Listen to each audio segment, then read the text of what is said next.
আমাকে অনেকেই এই মেসেজটা করেছিলেন যে দাদা আমাকে ABCD নাম নেব না, এনারা বলছে যে প্যানেল নাকি ক্যান্সেল হয়ে যাবে, তোমাদের কেসটা আরও লম্বা যাবে বা ABCD ইত্যাদি। দেখো, প্রথমে আমি বলি যে যতটা আমি বুঝলাম, দেখো 3 ধরনের পাবলিক রয়েছে যারা এইসব কথাবার্তা বলছে। ফার্স্ট পাবলিক, যাদের WB প্যানেল নিয়ে করে কোনো লেনদেন নেই, মানে এরা তোমার পাড়ার কাকু বা দাদারা, এদের কোনো আসেই যায় না এই প্যানেলটা ক্যান্সেল হোক বা প্যানেলটা নিয়োগ হোক। এক। দ্বিতীয়, যাদের নাম্বার কম রয়েছে ভাই, তারা কিন্তু এই প্যানেলটা ক্যান্সেল হতে, মানে আমি জানি না তাদের কী চুল ভিতর থেকে রয়েছে যে প্যানেলটা ক্যান্সেল হয়, তারা এইসব কথাবার্তা বলছে। আর তৃতীয়, যারা রিটেন বা ফিজিক্যালি দুটোর মধ্যে কোনো একটাতে ফেল হয়ে গেছে। বাকি যারা বাঁচিল তারা কারো মুখ থেকে এমনি কথা কিন্তু শুনতে পাওয়া যায় না। তো দেখো, আমাকে যদি জিজ্ঞাসা করো, আমাকে এরকম কেউ কথাবার্তা বলেনি। আর যদি বলে তো আমার উত্তর হিসাবে এটাই রইবে যে দেখো, আমার নাম্বার হচ্ছে 59। দুর্ভাগ্যবশত, কারণ 3 নাম্বার এদিক থেকে গেছে আর 2 নাম্বার আমার সিলি মিস্টেক, 2-3 নাম্বার মানে 5 নাম্বার মতো, মানে 64-65 মতন আমার নাম্বার আসা উচিত ছিল, যেটা আমি আশা করেছিলাম নিজের কাছ থেকে, তো আসতে পারিনি।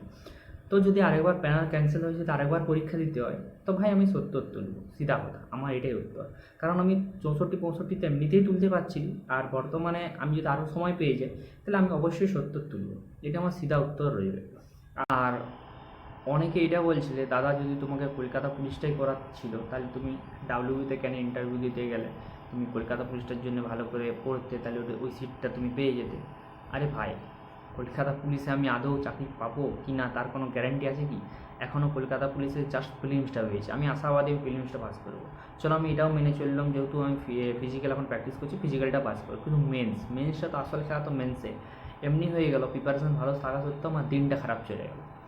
তাহলে তখন আমি অত বড় রিস্ক আমি নিতে পারবো না। সেহেতু প্রথমে তো আমাকে একটা কনফার্ম করতে হবে যে একটা যে কোনো তো আমি পাই, তারপরে নাহলে দেখা যাবে। এরপর অনেকে এটাকে সিট নষ্টর সাথে তুলনা করবে। দেখো ভাই, এইটার একটাই উত্তর আমি দেবো যে যোগ্যতা যা, সিট তা।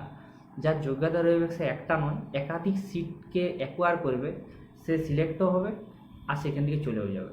এবার তোমার যোগ্যতা নেই কারোকে বিট করার, সেটা তোমার প্রবলেম, সেটা তার প্রবলেম নয়।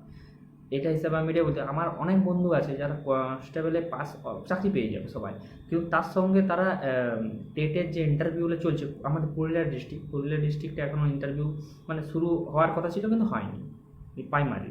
তাহলে তারা কিন্তু প্রাইমারি টেবিলে প্রাইমারি চলে যাবে। কেউ কেউ SLST তো পাস করে রয়েছে, সে SLSTতে চলে যাবে। কেউ গ্রুপ সি গ্রুপ ডিতে আছে, সে গ্রুপ সি গ্রুপ ডিতে চলে যাবে। সবাই পুলিশের জব করতে চায় না, অনেকে চায় যে সিভিল জব করুক। তাহলে এবার তাদেরকে তুমি যদি এটা বলো যে সিট নষ্ট করে দিল, সেটা তোমার মূর্খতা। তোমাকে এটা দেখা উচিত যে আমার নাম্বারটা যেমনি সবার ওদের থেকে কমসে কম বেশি থাকে, তাহলে সিট নষ্ট হবে না। উত্তর বেঁচেছে কেস। দেখো, কেস সম্বন্ধে এটাই বলবো যে সরকার যদি চায় তো একটা দিনেই যথেষ্ট কেসকে ডিসমিস করার জন্য। ঠিক আছে, তো কেস নিয়ে আমার মাথা ব্যথা নেই। যখন আমাদের CM মহাশয় বলেছেন যে তোমাদেরকে পুজোর আগে আমরা নিয়োগ করব, তখন আমি আশাবাদী তিনি এই কাজটা করবেন।